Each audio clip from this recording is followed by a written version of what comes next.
নবীজি বলছেন একদিন সাহাবীদের মজমায় একদিকে তাকাইয়া বলছেন যুদ্ধের জন্য ফান্ড কালেকশন করতেছে, দান। আল্লাহ নবী বলেন এদিক থেকে আছো কে? যুদ্ধের জন্য দান করবা। ওসমান বললেন দাঁড়ায়া 100 উট আল্লাহর রাস্তায় দান করলাম। আল্লাহ নবী এদিক দিয়ে হাত বাড়ায় বলছে এদিকে আছো কে? আল্লাহর রাস্তায় দান করবা। ওসমান ওই দিক দিয়ে ঘুরে এসে এনে আইয়া দাঁড়াইয়া কয় 100 উট আল্লাহর রাস্তায় দান করলাম। 200 হইল। মাঝ বরাবর হাত দেখাইয়া নবী বলছে এদিকে কে আছো? আল্লাহর রাস্তায় যুদ্ধের জন্য দান করবা। ওসমান এখানে এসে বলছে আল্লাহর রাস্তায় আরো 100 উট আল্লাহর রাস্তায় দান করলাম। 300 হইল। ভাইয়া 6 বার নবীজি বলছে আর কে আর কে আর কে? 6 বারই ওসমান দাঁড়াইয়া দাঁড়াইয়া বলছে 100 100 100 100 100 100 600। কয়শো? 600 উট। এবার আল্লাহর নবী হাসি দিছে আর ওসমান দাঁড়াই আবার বলছে ইয়া রাসূলুল্লাহ 100 ঘোড়াও আল্লাহর রাস্তায় দান করলাম।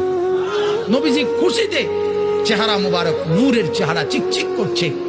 হযরত ওসমান বলছে ইয়া রাসূলুল্লাহ একটু অপেক্ষা করেন, আমার দান করা শেষ হয় নাই, আমি ঘরের থেকে একটু আইতে আছি।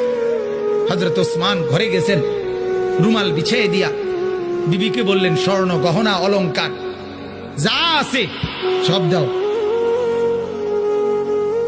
স্ত্রী বললেন কেন? বড় কোনো পার্টি, উনি ব্যবসায়ী ছিলেন তো, বড় কোনো মহাজন বড় লেনদেন মানে বড় পুঁজি খাটাইতেছেন নাকি? হযরত ওসমান বললেন হ্যাঁ বিবি, আজ আরশে আজিমের মালিকের সাথে পুঁজি খাটাইতেছে। আজকের মহাজন সবচেয়ে বড় মহাজন, আজ জান্নাতের বিনিময়ে পুঁজি খাটাচ্ছি। হযরত ওসমান সমস্ত গহনা স্বর্ণ রৌপ্য নিয়ে আল্লাহ নবীর সামনে রুমাল খুলে দিছে।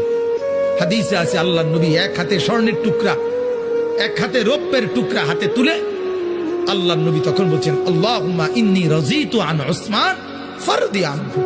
আল্লাহ আমি জমিনে আমার ওসমানের উপরে রাজি হয়ে গেলাম, আপনি আরশে তার উপরে রাজি হয়েছেন। আমি জমিনে রাজি, আপনি আরশে রাজি হন।